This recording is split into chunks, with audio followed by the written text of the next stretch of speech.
But good morning to all. How are we doing? Today is actually day 13 of Johto being released, which is pretty crazy. I've been making a lot of videos, been covering XP guides and EV training and shiny hunting locations, and now that stuff is actually being really solidated, and now that information is like, okay, that's for sure the case. Don't worry, Patrouski, you won't have to remake a video on that in 2 weeks. I'm starting to get those more like long-term evergreen content out, which is really good.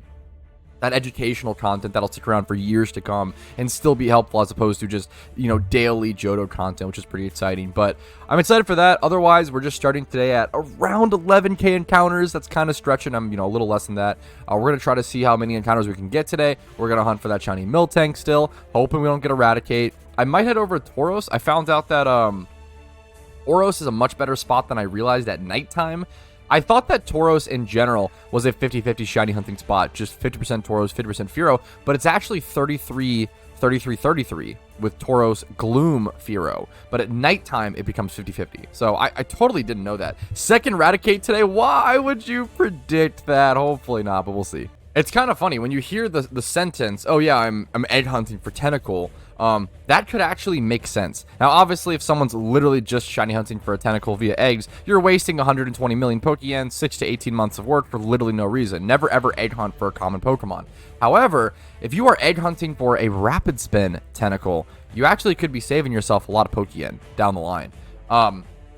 Rapid Spin Tentacool. To get Rapid Spin onto Tentacool, from my understanding, I believe if you already have a shiny one, you would have to consume a shiny Squirtle and a shiny Kabuto to chain breed over the egg moves. That's how insane it is to get a Rapid Spin shiny Tentacool.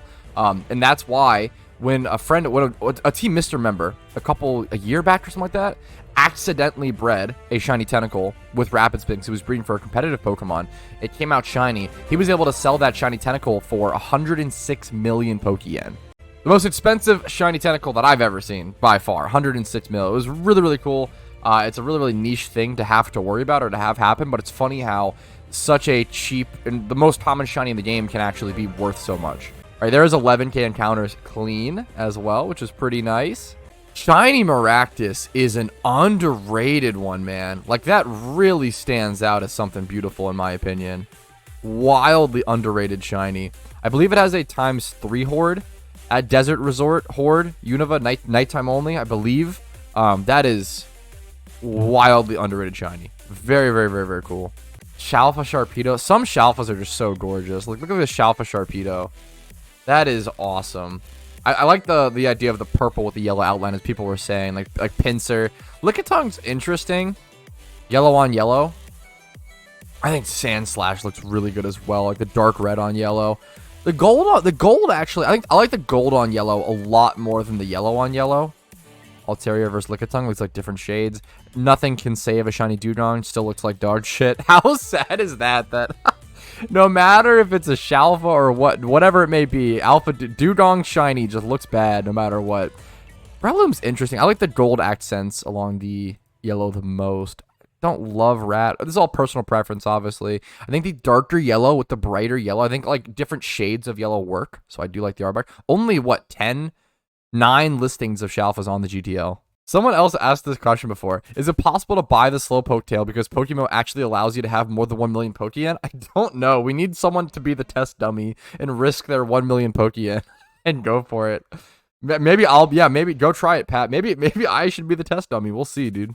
So there's 10 things. Johto did for the first time of any region, they did a thing where storyline progress ups your max obedience level cap. This thing. So not only do you get a bump up in your max obedience level from all 8 gems, there's 10 different things you can do. There's the 8 gems, and there's also defeating the Gyarados boss battle at Lake of Rage and defeating the Ho-Oh boss battle. Both raise your max obedience level.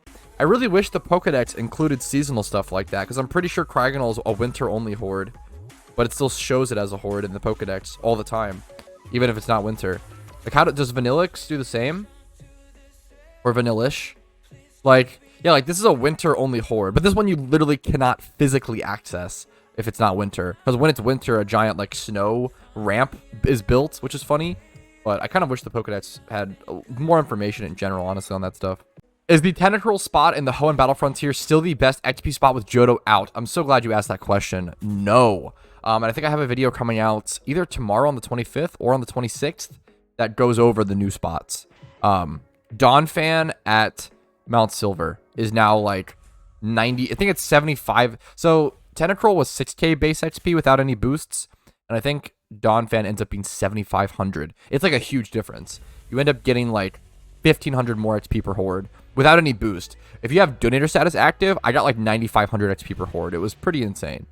Yeah, how interesting is that going to be, Arctic? The shiny Tenta memes will stop. So many people, now that Johto is released, there's going to be so many less shiny Tentacools in the market, which is it's an interesting thing to think about.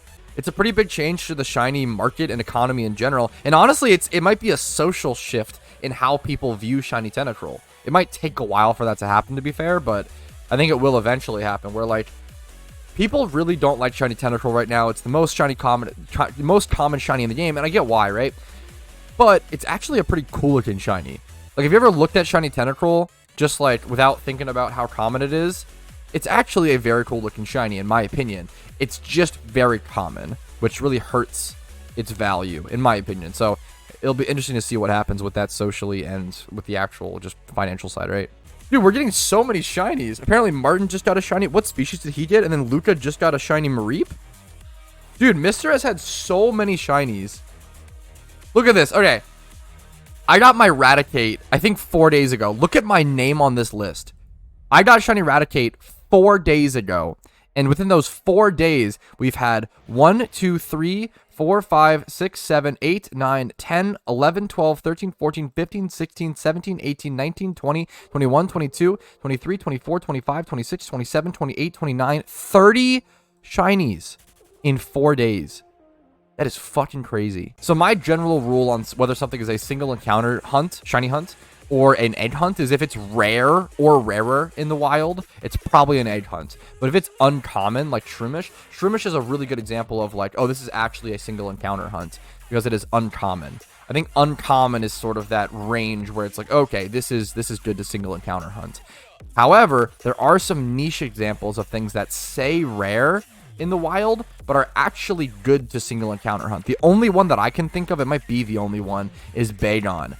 Bagon / the Salamence line is actually better to single encounter hunt. For whatever reason, even though it says rare, it's actually like a 20% chance to encounter Bagons and Sheldons deep at that very back end part of Meteor Falls if you're using lures. Make sure you're using lures. If you're ever single encounter shiny hunting, almost anywhere, you should almost always be using lures. There are some locations where it's probably better not to use lures, like in the Hoenn Safari Zone. You add in a Raichu encounter. That's not really helpful. But man, lures are super, besides Repel Trick, lures are super good, and knowing what's the difference between what's a single encounter and what's an egg hunt is good information. What are the requirements for me to start shunting Dratini? Want 1 as my first shiny. I think it's actually pretty low. Someone could correct me. I think you need to get to the 8th gym.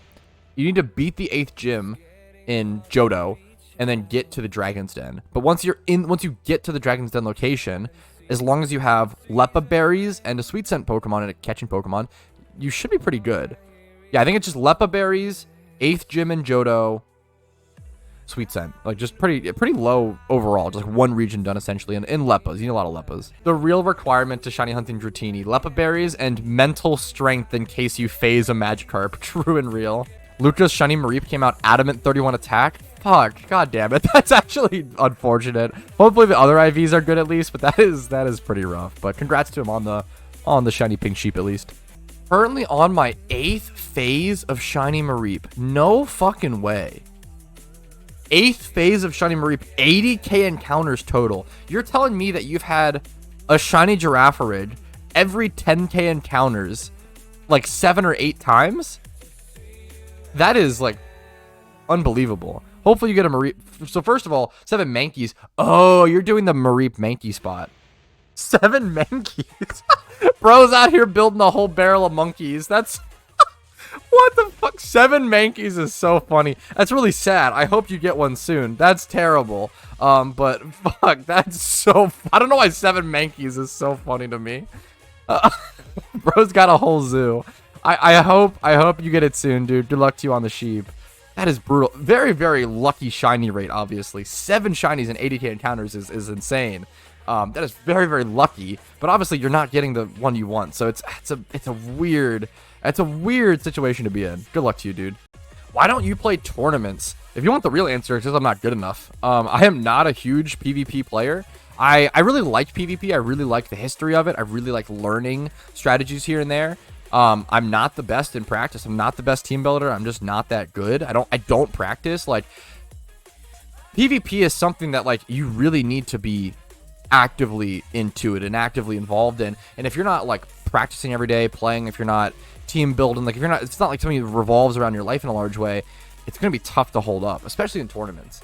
I just don't play that much PvP, and so I am not that good. It's really that simple, you know? I don't play that much PvP, therefore I'm not good at it, and I have no right to be good at it if I don't, I don't practice. I do kind of feel a PvP itch, a little bit of a PvP urge coming on recently, so maybe I'll jump back into NU here and try some, I might try some Gigalith, Stoutland, Rampardos, Sand strats. Now that I have my shiny, I really want to play with my shiny Rampardos and NU. That should be a lot of fun.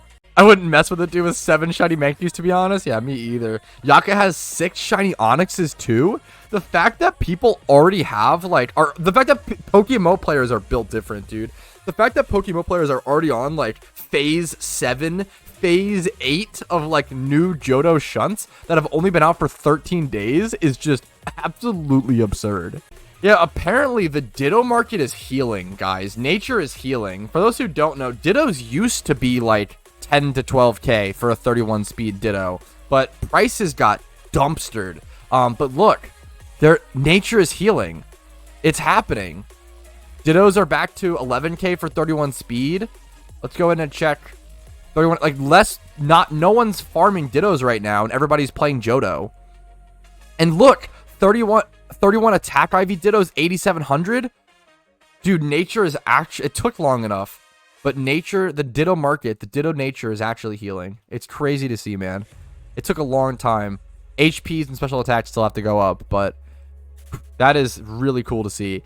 Good IV Dittos have been way too cheap for way too long. It's kind of insane. It's like, actually, you can abuse the shit out of them to make money. It's really crazy.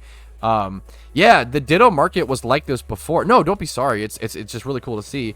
But it crashed for a while. Like, so many people are shunting.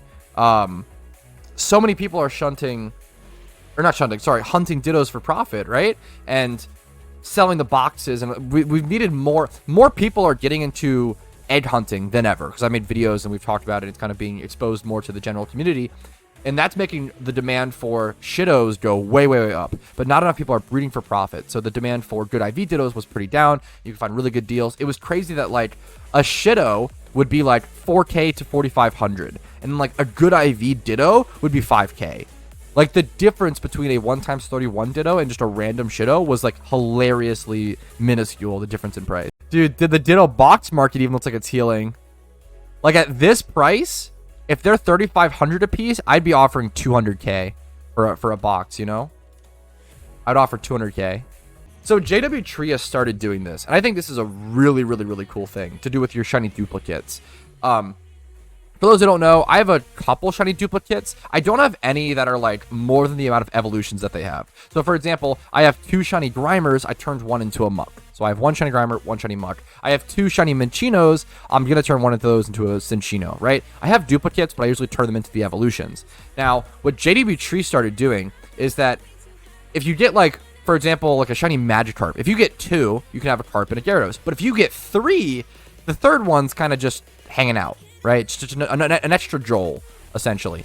What you can do and what JW Tria started doing is trading those duplicates with other friends who have shiny duplicates. Now, it's a pretty high requirement. Not everybody's going to be able to do that, but it's really wholesome. I think it's really, really cool. Like, it actually, like, gets you kind of excited to get a duplicate. Like, oh, if I get, like, a shiny, my 3rd shiny Raticate or whatever, it's like, oh, man, at least now I can, like, trade it with Yaka for one of his 6 shiny Onyxes. Or I know Kuroshi has, like, 8 shiny Petalils. Like, that's, like, kind of wholesome. It gives you a lot of excitement and fun to, like, add a friend's shiny to your collection, as well as, like, trading it out for mutual beneficial exchange, and also, like, almost like a signature. It's really wholesome. It's really cute. I love the idea of trading and exchanging duplicates with close friends.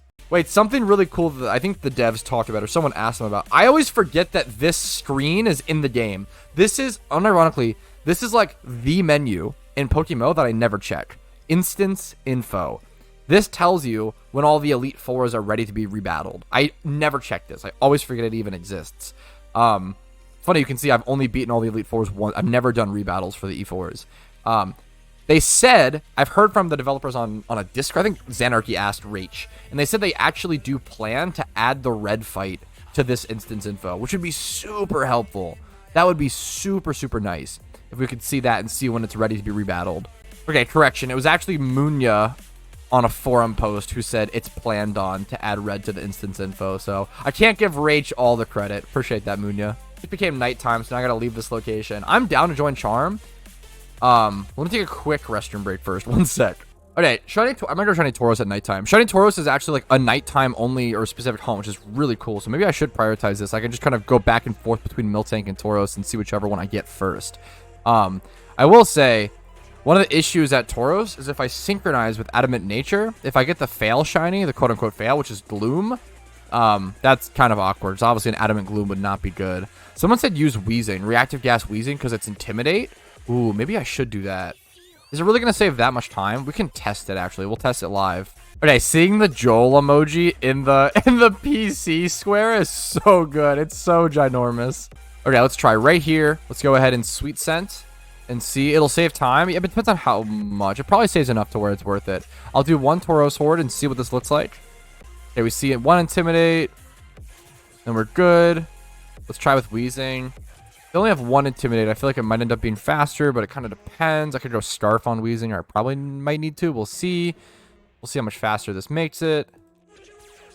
Reactive Gas stops. I think this might be faster long term. You might be right. I think it just depends on how many Intimidates you see, but yeah. I think I'm down to go the Reactive Gas route, I guess. For those who aren't aware, it's very, very, very likely they nerf all the cheese strats against Red. Like, Wobbuffet's most certainly going to get nerfed. All Fear strats are definitely going to get nerfed. All this stuff's going to get nerfed. So when it comes to the discussion around whether we should nerf Red or not, you have to assume that all the cheese strats are going to get nerfed. There's no wrong answer. I think it might be... I think there's a really strong argument for lightly nerfing Red.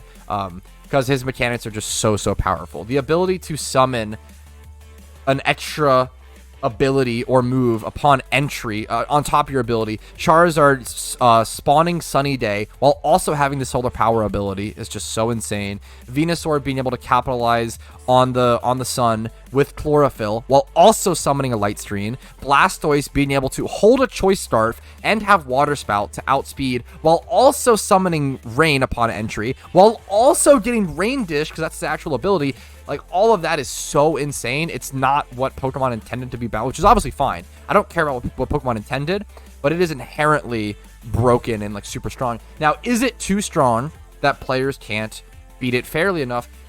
We don't know. That's up for question. I don't know. There's no, like, right or wrong. I'm just giving my points. I think, like, there's a really good argument to nerf Red or balance Red.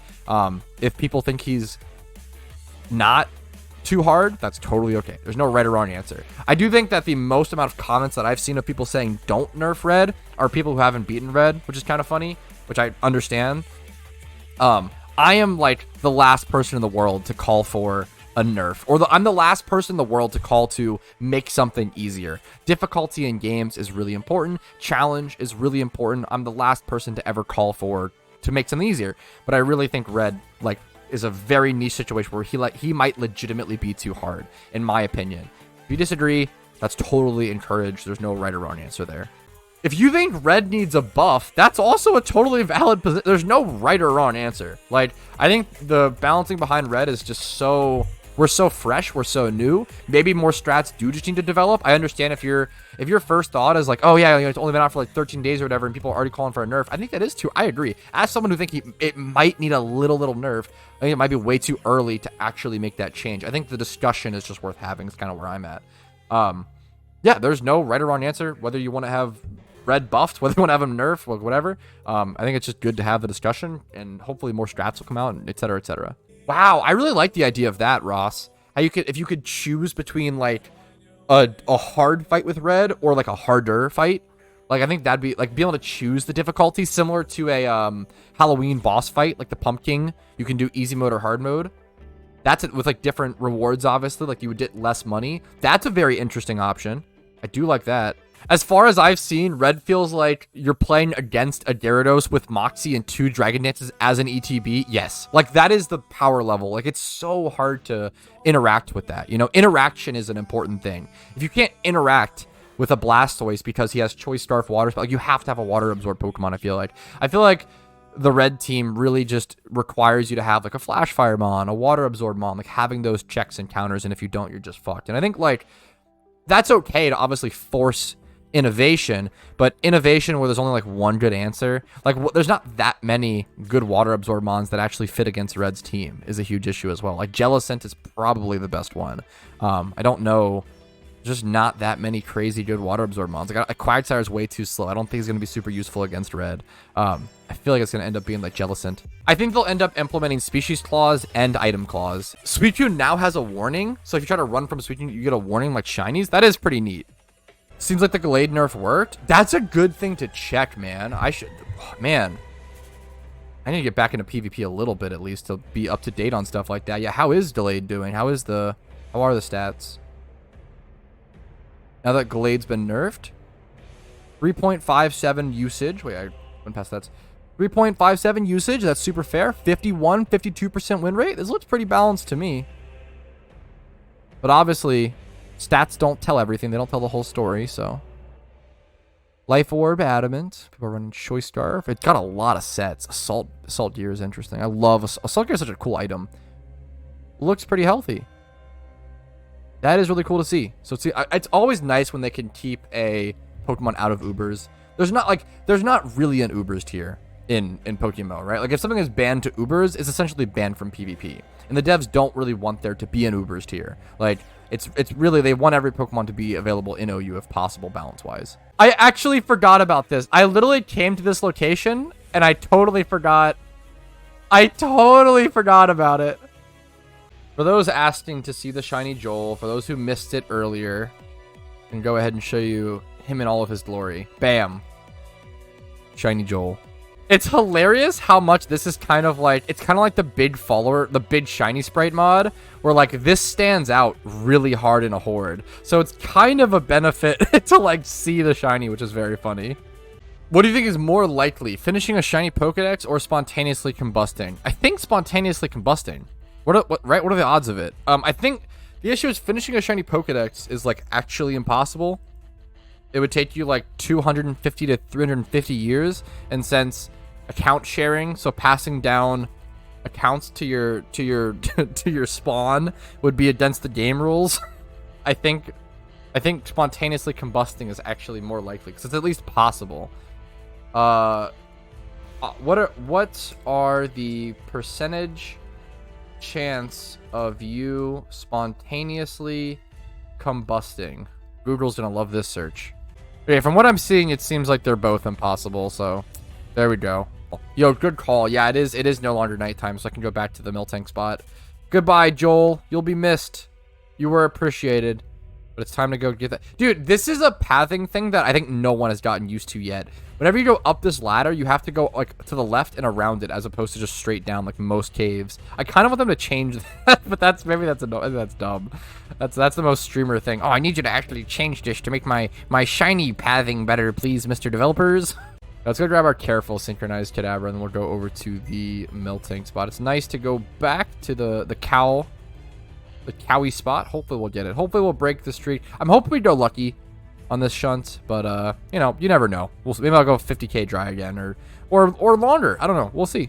Wait, that's a good question. If cloning yourself is possible, is sharing, that becomes like a philosophy question. Is sharing your account with a clone of yourself, does that count as account sharing? Is that clone a separate being? I would probably argue yes. I'd probably argue that's still account sharing. Where's our Theseus ship? where's our philosophy chads in chat? At Cow at 17k encounters confirmed. I'd be very happy with a 17k encounter Miltank. I'd be very, very, very happy with that. I very seriously doubt they would care if you left your kid your PokeMMO account when you die. I would hope that they get insta-banned out of integrity. No, I'm obviously just joking. They probably don't care. That's probably true, but it's funny to think about that being against the rules. Double shiny and Team Mister? Dude, I feel like we've already seen like 3 shinies today. Shiny Corsola too. Did Kuroshi get the shiny? No way. Let me see. OMG, double shiny, Corsola, Curseman got it? Curseman and 9? Did Ninetales get Gloom and Curseman got Corsola? Dude, there's been so many shinies in Team Mister. It's been insane. Double shiny right now. There's been so many double shinies recently. It's crazy. Yes, when they said double shiny, I kind of thought they meant in one encounter for a sec. I was a little worried, but that's nuts, man. Mister has been killing it, dude. The fact that we got so many shinies during Shiny Wars into like 2 weeks later, like almost no rest, getting so many shinies during Johto release has been insane. Dude, maybe I'm just egotistical, but I have an inkling. I feel like I'm gonna get 2 shinies in a horde one day, like Patrouski luck. I feel like one day it's gonna happen. Like I feel like I'm gonna go dry. I'm gonna go like 48k dry, 69k dry, 85, like go very dry, like 120k dry, like back-to-back hunts of like being crazy dry, and then I'll get 2 shinies in one horde, and I'll have to choose and send one into the Shadow Realm. That's a good question. Question, Pat, do you think the PokeMMO team will work on a custom region? From everything that I've heard the devs talk on, and they've said this on the forums a couple times over the years, they've said that they never plan to add, from my understanding, from everything I've seen on the forums, they never plan to add a non-Nintendo unofficial Pokemon region to the game. Here's 14k encounters. Nice, 1402. We'll feed another shiny rat. I'll have 1 shiny Raticate, 1 shiny Rattata, and then hopefully I don't get a 3rd. 2 would be okay. 3rd would be a little pain. But at 14k encounters, shiny Charmover, I think that's going to be a pretty good spot to call it for today. Hopefully discussions were interesting. I think we touched on some pretty cool topics. Hopefully stream was entertaining. Hopefully it was fun. Hopefully you guys got some grinding done while watching. Like the video if you did enjoy it. Dislike if not. Subscribe to the channel for daily PokeMMO videos and streams, usually Monday through Thursday at 12 p.m. ET. Twitch is down below for that. Discord's links down below. And if you want to go above and beyond and support the channel, it really does help out a ton. Only ever do so if I've earned it from you. If my content has really earned it from you and you can afford it. YouTube memberships, Twitch Primes, Twitch subs, and PayPal/Venmo does help out a ton. Thanks for watching. Have a great day. You guys are incredible. I hope your shiny luck is much better than mine. Not that I'm in like any crazy bad luck right now, but I'll see you guys later. Peace. Hey, thank you so much for watching until the very end of the video. Hopefully it was a positive asset on your day in some way. And thank you to everyone's name who's on this list, who is a massive positive asset to my day every single day. I appreciate you all. Thank you for going above and beyond and allowing me to do what I do.